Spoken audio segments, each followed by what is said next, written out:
Russia, and prepare yourselves because this is the global headline, Russia is actively considering the use of nuclear weapons against Europe.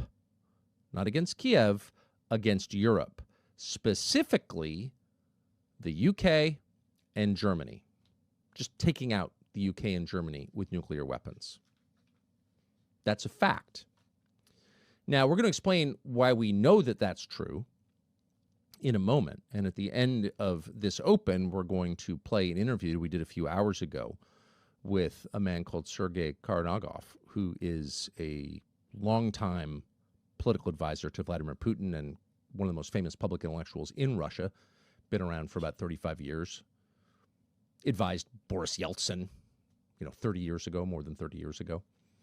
And in that interview, he says point blank, yes, if the Ukraine war continues at this tempo for a year or two more, we, speaking apparently on behalf of the Russian government, on behalf of his friend Putin, or at least someone who's very familiar with President Putin's thinking, we, Russia, will eliminate the UK and Germany with nuclear weapons. Now, that's a headline. No one wants to see Qatari gas wellheads blown up. No one wants to see killing of any kind or destruction of any kind. But taking out the two most important countries in Europe, both of which have big American bases, lots of American personnel, of course, international banking, Germany being the economic engine of Europe, London being the banking center of Europe, of the West, along with New York. And of course, these are two ancient countries with which we have close ties, history and kinship and genetics. We're going to take them out. We're going to eliminate those countries with nuclear weapons, saying that right into camera. So that's a pretty big story. Have you read that story? Has anyone mentioned that to you?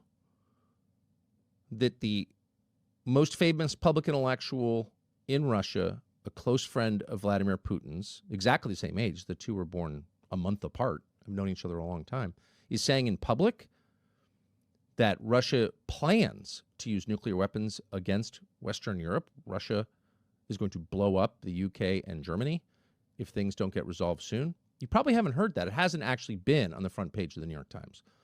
I don't think the Times of London has mentioned it. No one seems to be paying any attention at all to the biggest story of our lifetimes,